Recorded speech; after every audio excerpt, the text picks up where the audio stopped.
Hello, you're watching Avenue X, and today I want to talk about two Chinese period dramas online right now, February 2026. They're airing on two different platforms, but they're similar in length. They're both period dramas, and they were even shot almost exactly at the same time. So these two being the 34 episodes drama that's been airing on Youku, 唐宫奇案之轻雾风鸣 Unveil Jadewind, led by Bai Lu and Wang Xingyue. Then the 32 episodes drama that's been airing on the platform 爱奇艺成何体统 How Dare You, that's led by Cheng Lei and Wang Churan. They went live back to back, one on the 5th, I believe the other on the 6th. And they have both aired up to about episode 14-ish. So this is my video talking about both of them up to that point. I make this video because I've spent that many hours watching these dramas, might as well just do it. So in this video, I will talk about these two dramas separately, but at some point probably will compare them across the board just to create a kind of reference point for people to get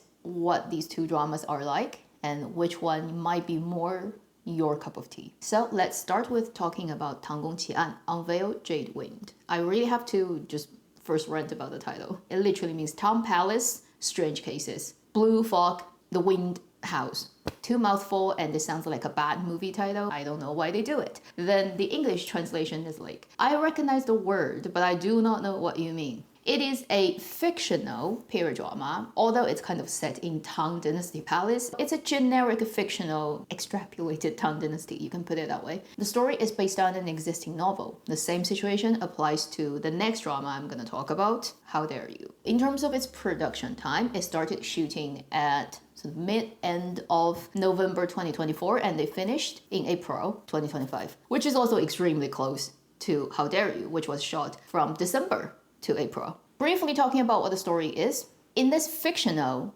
Tang Dynasty setting time, our main lead character, played by Bai Lu, is a princess. She is the niece of the current reigning emperor. Her father was a prince, like a brother to the current emperor. When she was young, her whole family had a really big tragedy. She's not at home, and then somehow her father went crazy and killed everybody. And then she got adopted by the emperor and grew up in the palace. But she always believed it's not really what happened because her father was a normal guy. He couldn't just suddenly go crazy and kill everyone. She also decided to work at the fictional organization in this drama. That's like an internal investigation organization created by the emperor. So she's kind of a detective in it. So the story starts when she's already an adult and then she runs into a case that involves a princess. Very soon she meets our male lead character played by Wang Xingyue, who is an official at the court who is specialized in sort of ancient time, looking at the stars, astrology, dealing with calendars, a job that actually requires a lot of scientific studies and mathematics and calculations and very important in terms of predicting, for example, natural disasters and this and that. And it could also work into the political structure of the dynasty. So these are our two leads.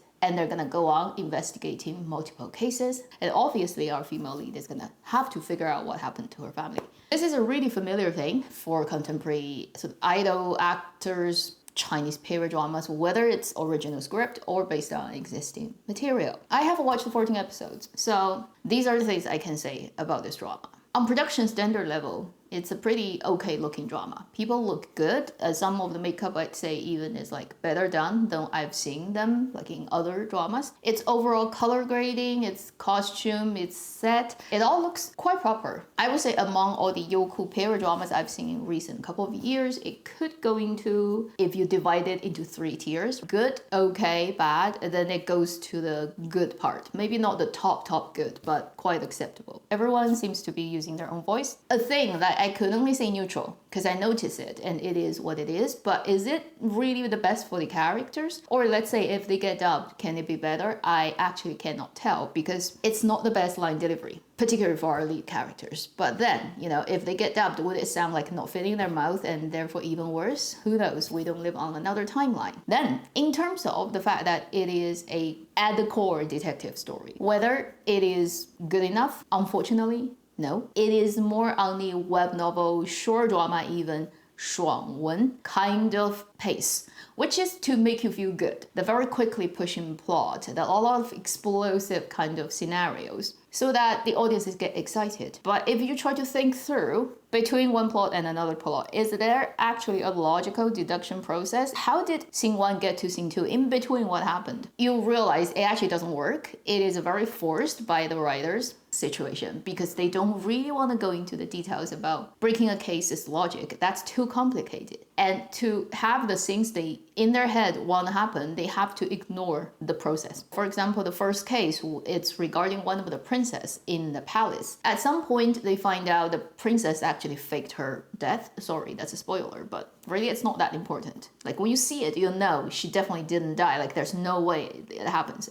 So she faked her death and she ran out of the palace, has no one outside of the palace who can actually help her. There is not even a place where she can go. She really doesn't have that much plan. And there's like a huge gap in between that they didn't show, where she went, how she did whatever to hide in the city to get the resources she needs. Like how did she get it done? Next scene was like she found the guy who cheated her and murdered him. First, this guy is not a Shusheng scholar, okay? This guy is in the army. He's like a royal imperial guard who's like one of the best fighters of the dynasty. And it's just convenient. And they never explain how she got it done. How can you logically, rationally, making sensely make that happen? Nobody cares about the process. You know, this is the reason why there's only 1 or 2 IP that's set in period time currently, that's case breaking in China, that seems to still be working. I mean, detective dramas are always the hardest thing to do. It's kind of like mathematics, right? If you know the answer, you know. If you don't, you can't fake it.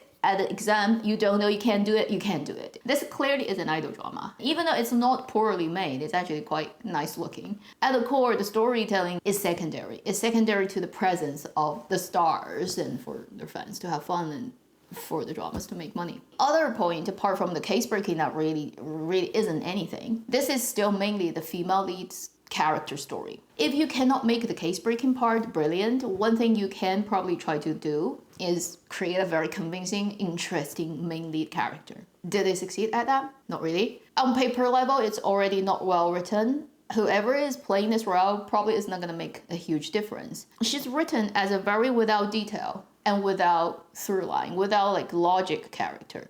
If you imagine a girl who is a daughter of a prince, and then she got adopted into still actually her relatives, but that guy is the emperor, and she's not the real daughter of this person, she's gonna be faced with a lot of complicated human relationships.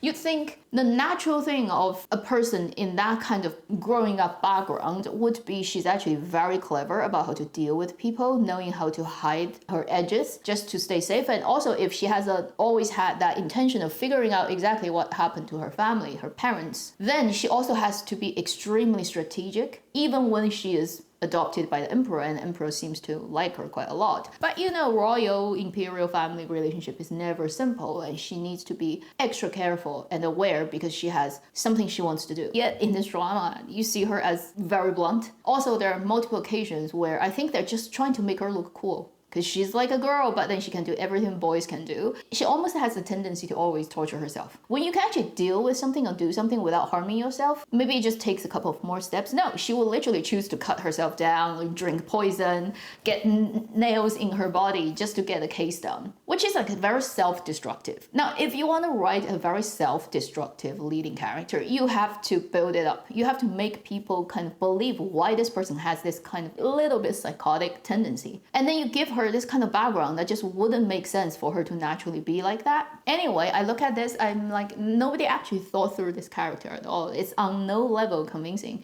And also this person has no detail, has no real handles you can grasp on and say, oh, this feels like a real person. You cannot even compare it to any sort of like mediumly well-written dramas leading characters in terms of depth and how convincing they are. Wang Xingyue and Bai Lu, they're both like what they are always like in other dramas. Wang Xingyue is the male lead, but then he's less important really than Bai Lu's character. So he's just there, and as the usual Wang Xingyue you know from every other period drama. Then for Bai Lu, nothing surprising or new, just exactly as you expected. Her line delivery is still People are getting literally kicked out because AI is getting too good, right? And then amongst real people, also competition is fierce in every profession. And somehow in Chinese drama land, in acting, it's not the case. You can just stay as whatever you were 10 years ago, 5 years ago, not improving anything, you can still get work. No wonder so many people want to get into this business. I've said in my live streaming, some people are just like not having the ear and the way of expressing.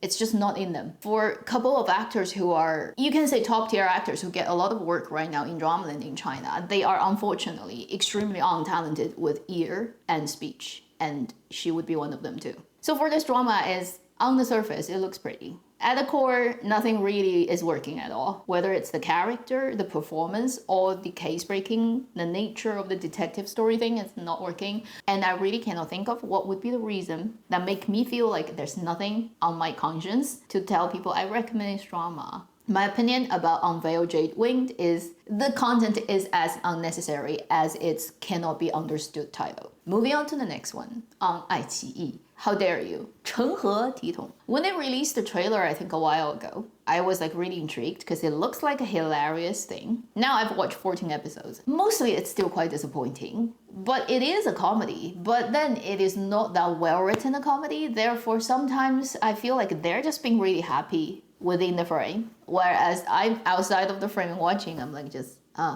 okay. I see your effort. On script level, it's already not very well written comedy, therefore, can't blame you people too much. It's just like, so. Very similar to 唐宫奇案 in terms of the time it's made and how long it is, and the fact that both of them are based on existing novel. The only thing different for How Dare You is this IP already had an anime, and it's a 传书, which is traveling into a book story. Both of our leads are contemporary people who traveled into a book. A tyrant, a crazy, a psychotic young emperor, that's the male lead, and then the female lead is his concubine. And the guy actually in real life is a kid who kind of traveled into the book. He's been stuck in this world for years, being very lonely and surviving until female lead shows up, one of his concubine but also a contemporary person, and they manage to get in contact by speaking English to each other and figuring out, oh, you're not from this world because I'm not from this world too. So finally finding a comrade and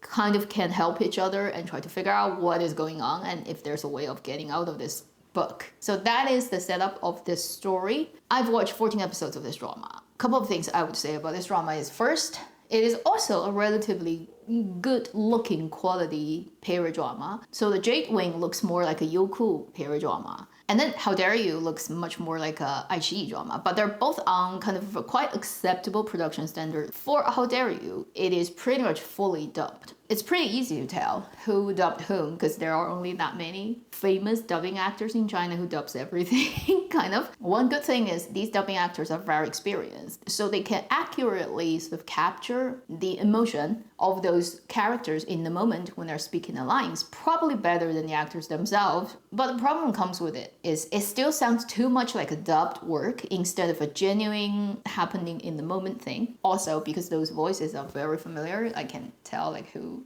those dubbing actors are, and also I know how different the real actors sound in real life with their own voice to the dubbed version. It sometimes can create a barrier of entry. It's like hard to get to the emotion of the actors. As either period dramas, if you're comparing Jadewind and How Dare You, I would say they suit different types of audiences. If you want to watch something that has a lot of ridiculous stuff happening, a lot of comedy, overacting sometimes, overstaged for the purpose of being ridiculous with the music sound effect, then you should go for How Dare You, because it would have a lot of it. Just the nature and the setup of the story guarantees it's gonna constantly do the whole, these two people are contemporary people, but they're trying to pretend they're the characters in the book and having this weird relationship with all the NPCs in the world, and then between them they create their little bubble and doing ridiculous things in costumes like eating hot pot and speaking English, right? If you want that ridiculous thing, obviously there's a better choice than Jadewind, because Jadewind has almost no comedy in it.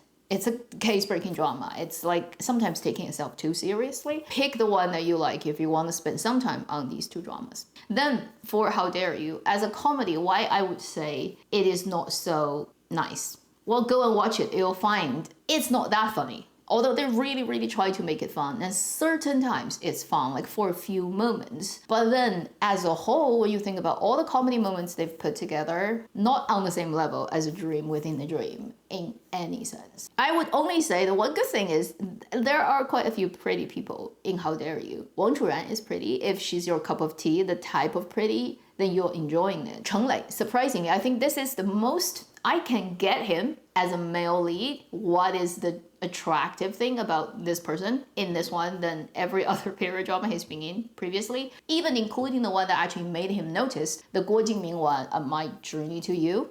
Because I think all the previous ones, including that one, including the one he did with Song Yi, which I only watched a little bit, including the one he did with Zhou Ye last year, the general drama. Mainly his characters tend to be extremely serious, brooding. It really actually doesn't suit him. Because in this drama, he's a little bit ridiculous and he's often also overacting the dramatic things, and he has those moments that he can just totally let it go and not be serious. And almost in those moments, because he's doing that, and afterwards you'd naturally be more relaxed than brooding all the time. He kind of reads much more approachable. And actually, I think he look better when he's laughing and like his brows are not fused together. In this drama, most of the time he's very relaxed or slightly ridiculous. It's actually looking like a living real person. This is the first time in a period drama where I've watched Cheng Lei as the lead and I kind of got, oh, actually you have that side. It actually feels more pleasant and natural flowing and not burdensome, and I can tell like what is the handsome part of this actor. In this type of character, much more than all his brooding, serious, cold guy.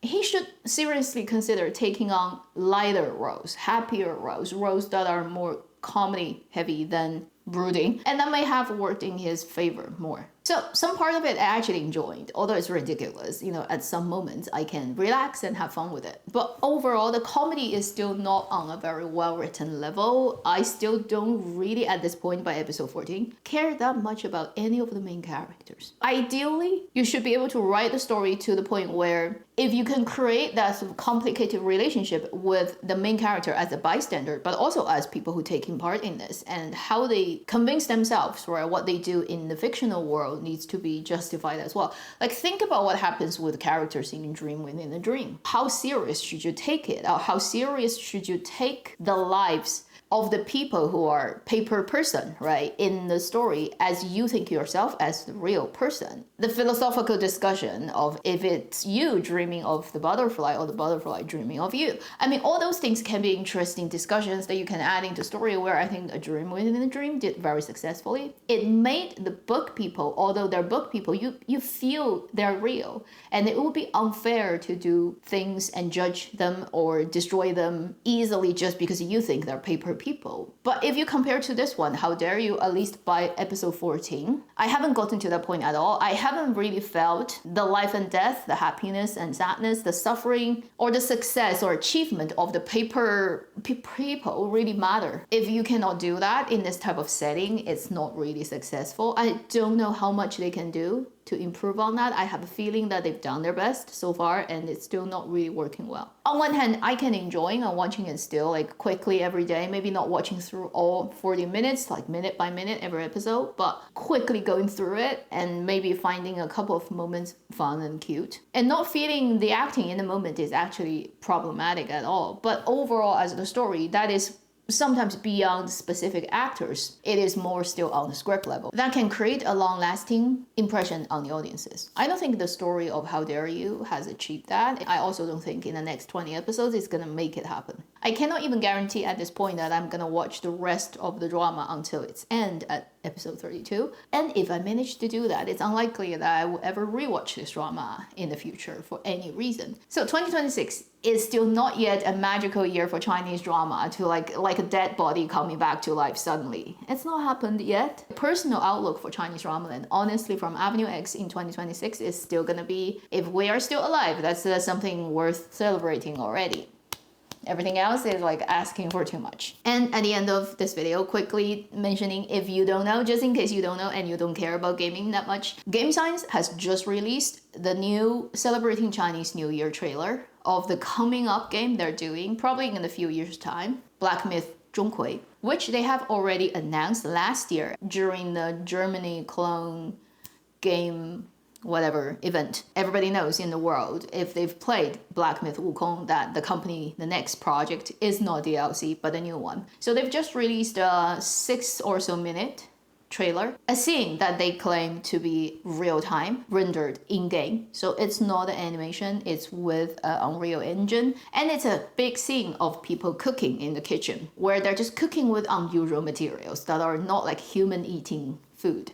It's food with a little bit weird things attached to them. But anyway, it's still overall very normal cooking scene. And if you're into gaming, and also if you're into kind of making games, you'll realize how far they've moved from what they've done in Black Myth Wukong in terms of using an engine and knowing how to deal with interactions between characters, materials, for example, in cooking, in chopping things down, how you do it, like technically, how difficult it is to get it done. Liquid, steam, all those things when it interacts with characters, how it shows up, it's pretty impressive. Compared to Black Myth Wukong, that's a huge leap already. And I think they have become much more mellow and relaxed in this trailer than all the Black Myth Wukong trailer. Because that one was make it or break it. If we don't succeed, we're dead. And that was the first proper AAA game, whatever you consider to be AAA game, that China has ever produced. So that amount of pressure makes all their trailers having this heavy sort of, we have to explode energy. Whereas now they've succeeded, and succeeded so much beyond everybody's expectation. I think now they finally have enough money and also confidence to be a little bit chill. So therefore you look at this new trailer in 2026, you can almost sense a different